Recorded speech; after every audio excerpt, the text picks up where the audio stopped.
And this is what you need to do. You need to have conversation, because Disney will ignore the loudmouth idiots who are shitting on everything. And honestly, they are not going to put as much weight into the people who literally love everything that comes out.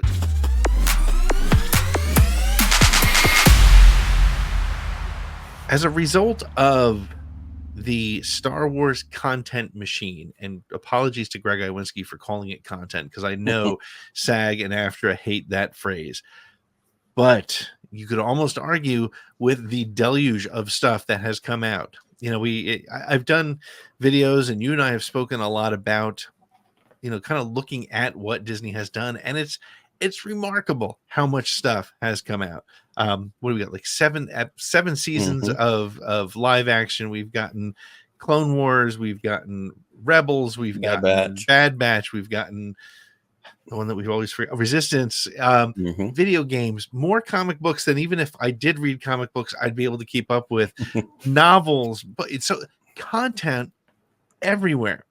But here's the challenge that I want to throw out, Nick, for a conversation here is all of it is canon. Yep. Everything that has come out is canon. And as a result, everything that comes out is another peg in the wall that is unmovable. Han Solo is dead. Luke Skywalker is dead. Darth Plagueis was in the picture 100 years before The Phantom Menace. There's this Osha and May character.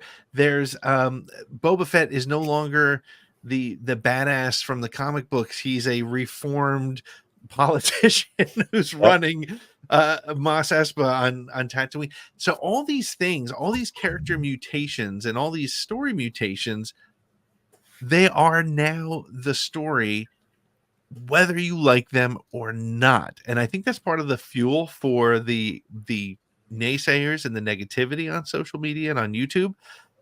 And it's a good thing and it's a bad thing. Nick, just maybe what are your thoughts on what this sort of demand, you know, because they have to feed this beast, this what was it, $4.5 billion? Yeah, $4.3 billion beast. They have to feed it. It has to keep producing. And as a result, we've got a lot of content. We have. And I have an analogy that I'm going to draw to this in a couple of minutes. But yes, I think it creates we've created an environment, and I say we like I'm a part of Disney, Star Wars, and Lucasfilm, if we made it so, not yet. But we've created we've created an economy. It's an economy of several things. It's an economy of actual money, you know, balance sheets, money has to be made, money has to be spent, you know, that P&L, when you look at that ledger and you have to figure out, where's our profit? Where's our loss? How do we do this? How do we keep it going? Is it worth keep it going? Those are business decisions. That's one of the economies that has been created in this, like you said, $4.3 billion acquisition that was made by Disney of Lucasfilm. But there's also no economy of fandom, which is influenced by things like social media, merchandise sales, con attendances, events. Like, it creates a whole separate aspect of this that all of those things have to be juggled. And in a corporate environment, that's a lot of balls to be juggled in the air. And that requires a lot of people with specific skill sets, almost like Liam Neeson in Taken, but in a way different manner. But the analogy that I want to draw to this is, and I know you will know this because this is a band that you have listened to and are familiar with. Do you remember when Metallica cut their hair? Yes, I do. Big deal that was. And what did everybody say about Metallica when they cut their hair? Said they sold out. They sold out. They went corporate. They weren't Metallica anymore. And what they did, Metallica has continued to make music. Not all of it well received. They've had videos. They've had movies about, you know, them as a band and sobriety and all these different things. I think that Lucasfilm, pre-purchased by Disney, was old long hair Metallica. Right. Independent, rocking, doing their thing, pedal to the metal. George Lucas, I mean, it's his company. Yep. Owned by anybody, not beholden to anybody. out here. If he wants to make 3 prequel movies and make it as green and blue screen as he possibly he can, because he's George F. Lucas. Right. He said, "Hey, I'm going to sell," and he sold Star Wars to he sold Lucasfilm to Disney. Yeah. And that was Star Wars cutting its hair. And Mhm. so what I think that becomes, and the other analogy, this is what we talked about on the phone yesterday, I think it was, when we kind of spitballed this idea. Yeah. Is there's also a head and a heart factor here. Disney is the head, Lucasfilm is the heart. Because Lucasfilm, and we've seen it through, shows, there's passion, we want to, connect the fans. We want to plug in somebody like Jon Favreau and Dave Filoni, who are going to speak to the Remember Wins and the Easter eggs and all the little things. Yep. And there's Disney that's the head going, I bet we can crank out 2 more shows. That has the potential for toys and money and a park edition and all these things. Yep. But at some point, sometimes there's synergy between the head and the heart, and other times those 2 things don't go along. I think Disney believes that the more they put out, the more they will have to market, the more they will have to sell. I mean, and that's just basic, the supply and demand. But the reality is, if all they sold were Luke Skywalker and Princess Leia and Darth Vader dolls, they would sell out of them every single time. There's something about the fact that stuff was so classic, and the reason people became Star Wars fans. And, I'll even throw in prequel stuff in there, right? Throw in your Jar Jar Binks stuff, throw in your Queen Amidala stuff, throw in your pod racing stuff, your young Anakin. That stuff will sell still. I think if Disney, we'll never know, of course, and this is probably a ridiculous thing to say, but if Disney had bought the Lucasfilm franchise and didn't create new movies and created only, let's say, The Mandalorian, because The Mandalorian is incredibly well received. It's been the best received thing they've done. I mean, you could say the $4 billion, what is the $1 billion? Was it $5 billion for the first 3 films, right? Yeah. Take that out just for a second. If they relied on merchandising and selling the nostalgia of Star Wars, and you can't get stuck in nostalgia because that causes complacency, and it gets stale and gets stagnant, but that's what people will buy. It's wild to me that Batuu is the location for Galaxy's Edge. You're starting to see Disney recognize, hey, you know what? We're going to have some days where Vader's going to walk around, where Leia's going to be there, and Boba Fett is going to come through, because that's what people know. I think Galaxy's Edge would have been more successful if it was Mos Eisley, or even Mos Espa, right? Or one of or some random something other Mos somewhere in Tatooine, because that's what people know. And what's happened now, though, and I think this is the challenge, and this is where the storytelling challenge is going to come. And another reason to slow down, perhaps, is all these things that they have now put, all these speed bumps to telling the story, because of the fact that there was this constant delivery of content. So, the Mandalore story didn't grow organically. It was kind of rushed through season 3 of Mandalorian. Obi-Wan Kenobi did not just live on Tatooine for 19 years. That's okay. I think we're all kind of okay. Yep, I get that. But the Leia story felt a little jarring, and now that's officially part of the story. And now I do understand to a degree why the old school fans get upset about it, because it changes everything. I mean, honestly, you can't, and for better or worse, and it's a personal taste thing. For me, I actually think it's kind of cool now when Vader faces Obi-Wan on the Death Star. That battle's got a little bit of a different. It's got more weight to it. Correct. Leia calling out to Obi-Wan to be the help she needs in A New Hope. Yep. It means it's got a little bit different weight to it now, and that's really cool. How do I feel about Boba Fett not being? I mean, when Boba Fett returned in Mandalorian season 2. And crushed that stormtrooper's helmet. It was great. That was the Boba Fett we all knew and loved. We heard about. We didn't even get to see. Right. We didn't even know him or love character. Right. We heard that's who he was, but we had no proof of that. All we heard were the rumors and the legend, which created this character, the greatest bounty hunter in the galaxy. Right. But we had never witnessed that. We witnessed him getting punked out by a blind Han Solo. Right. And maybe this is what Disney needs to do, is just recognize that some stories don't need to be told. Mm-hmm. Right. And Solo, a Star Wars story, I didn't need to see how Han got his gun. I didn't need, I'm still, in my head, I'm still I ignoring didn't the want to know whole, where Solo. his last name came from. Yes. I'm like, okay, that's silly. I'm going to just I'm going to let that go.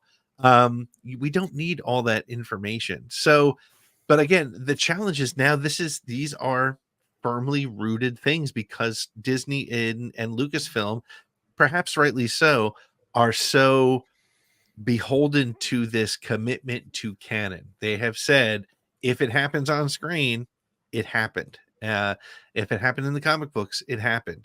Here's the question. At this point, George Lucas sold Star Wars for $4 billion. Yep. We did the story months ago. It's out there. If I had Googled it 5 seconds ago, I'd know.